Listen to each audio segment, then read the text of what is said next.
How to add the opening balance in Businet.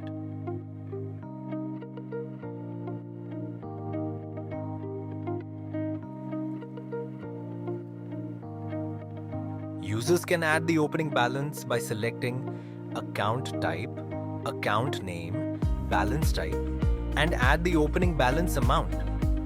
Further, users can add the bill details by clicking the inside button of that opening amount.